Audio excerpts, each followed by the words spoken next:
Hi, thanks for joining me. Please make sure to like and subscribe so you don't miss any recipes. Today we're going to make Tunisian style harissa. If like me you love your chilies, you're going to love this recipe. The word harissa has become synonymous with chili paste. It actually just means pulverized, much like the Italian word pesto. There's even a cake that's called harissa cake because it's made of things that have been ground together. In this instance, we're just going to stick to chilies. As a bit of a chili junkie, I think I'm well placed to judge different chili sauces. What makes harissa or Tunisian chili paste stand apart from the rest is that it's mixed with oil, not vinegar, as almost every other chili paste I come across is. Just feast your eyes on these beauties. I just love the riot of colour.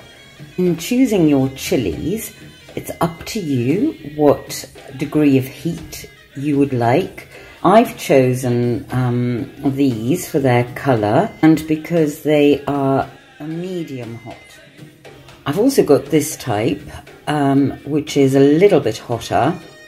Make sure not to confuse it with a Scotch bonnet pepper because Scotch bonnets will likely blow your head off.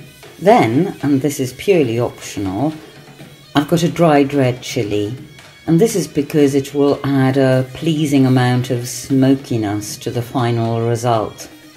I've also got this type, which is a little bit hotter. Make sure not to confuse it with a Scotch bonnet pepper because Scotch bonnets will likely blow your head off. Let me show you how to de-seed and clean your chilies. Some people like to keep the seeds. I think that they're a bit of an irritant and also can make the chili uncomfortably hot. Step 1, get your gloves on. Because if you don't, just handling the chilies risks, if you rub your eyes later on, giving you really stinging sore eyes for hours on end. So, gloves on. Now, just cut off the end, like so. Then slit your chili lengthwise, as I have done, and remove all of the seeds. You just pull off like a hair. When you've de-seeded them all, rinse them under plenty of water to get rid of those stray seeds.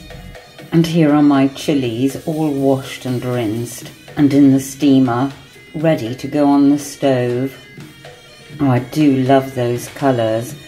It's like a pot of frozen fire. Here I've got roughly 500 grams, a pound, half a kilo of chilies. And here are my chilies in the steamer, on the stove, steaming over a pan of boiling water. And it'll take about 20 to 25 minutes for them to be nice and tender. Every dish has its spice palette, and harissa is no exception. Here we've got 5 cloves of garlic and 1 teaspoon of salt, and here are 1 tablespoon of coriander seeds and 1 tablespoon of caraway seeds that are freshly ground. You don't have to freshly ground them, but believe me, it really makes a difference. Those spices smell heavenly. I'm actually going to steam my garlic cloves too, along with the chilli. There we go. Lid on.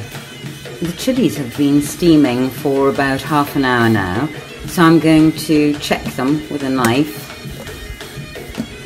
And I can feel and see that they're nice and tender. So I'm going to switch off the heat and leave them to cool for a little while. Now put the chilies, garlic and spices into a blender. Add around 4 tablespoons of good olive oil. That will help emulsify the chilies. Now simply blend.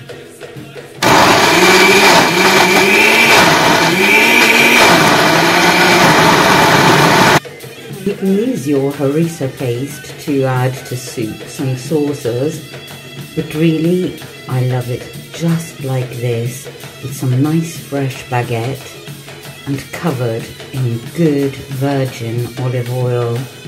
Oily things mitigate the heat of chili. If ever your mouth has got too hot from chili, never drink water, because it will make the heat worse. Always cool it down with olive oil or cream cheese. It's tasting time. Here we go. I'm going to dunk my bread in the olive oil and then dip it in the harissa. Here we go.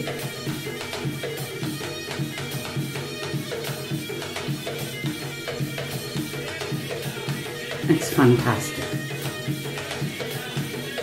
Do yourself a favour, stop buying those peculiar bottles and jars in the supermarket and make your own harissa. Enjoy.